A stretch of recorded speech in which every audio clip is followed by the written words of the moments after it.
تو یہ بات کہ جو فرض نماز ہے اصل اہمیت اس کی ہے.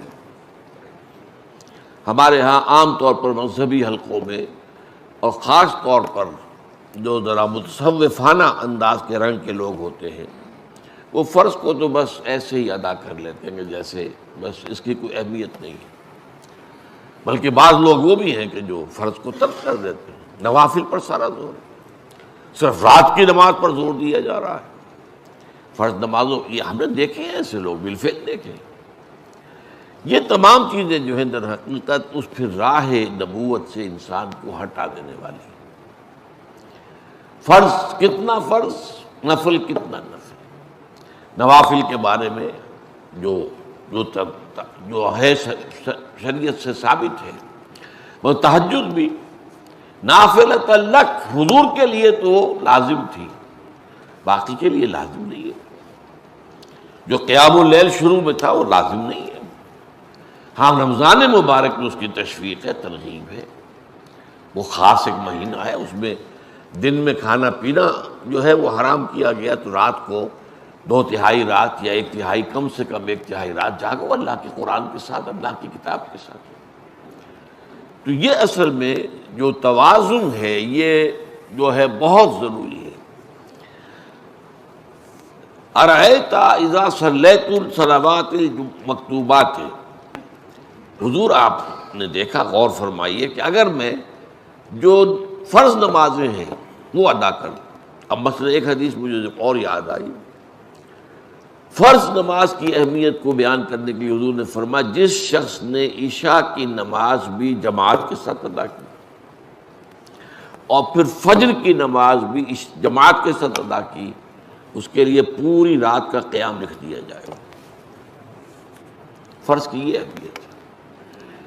تو اذا صلیت المکتوبات صلوات المکتوبات وصمت رمضان، اور میں روزہ بھی رمضان کے روزے رکھ دوں، باقی روزہ رکھنا آپ کی مرضی پر ہے، رکھیں ٹھیک ہے، لیکن وہ لازم نہیں ہے.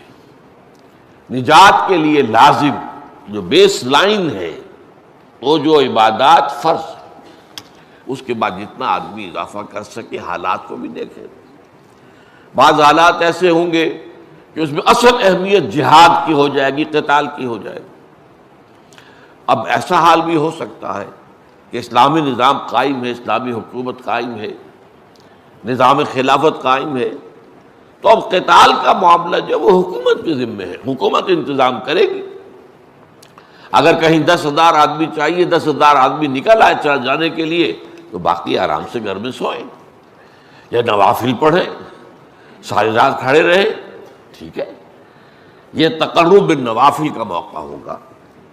لیکن اگر اللہ کا دین جو ہے وہ مغلوب ہے، پامال ہے، اسے پاؤں تلے رودا جا رہا ہے، شریعت کی دھجیاں بکھیری جا رہی ہیں، اوامر کا استہزاء ہو رہا ہے، اور جو منکرات ہیں ان کی تبلیغ ہو رہی ہے، اس وقت آدمی نوافل میں لگا رہے، وہاں تو فرض ہو جائے گا امر بالمعروف نہی عن المنکر، جہاد، اس کی جو بھی تقاضے ہوں، اس وقت سارے تقاضے اس کو بیان کرنے کا موقع نہیں ہے. اس وقت اصل شے وہ ہوگی. اس فرض کو ترک کر کے نوافل میں لگیں گے تو یہ نوافل منہ پر دے مارے جائے. اس کو بہت زیادہ نمایاں کرنے کے لیے میں مثال دیتا ہوں کہ ذرا سوچئے. جب دامن احد میں معرکہ جاری تھا اور صحابہ کی جان پر بنی ہوئی تھی، خود حضور کی جان پر بنی ہوئی تھی، آپ کو معلوم ہے آپ زخمی ہوئے ہیں اور اتنا خون آپ کا بہہ گیا ہے کہ آپ بے ہوش ہو گئے ہیں، اور خبر اڑ گئی کہ آپ کا تو انتقال ہو گیا، شہید ہو گئے. اس وقت اگر کوئی شخص مسجد نبی میں بیٹھا ہوا درود کی تسبیح پڑھ رہا ہو، یا کوئی اور نوافل ادا کر رہا ہو، یا قرآن پڑھ رہا ہو، تو اس کے بارے میں کیا حکم آپ کا ہوگا؟ پکا منافق. حالانکہ کام تو وہ اچھے کر رہا ہے. درود کی کتنی فضیلت آئی ہے، اور نوافل ہے، یا قرآن کا پڑھنے کا ایک ایک حرف کا 10 نیکی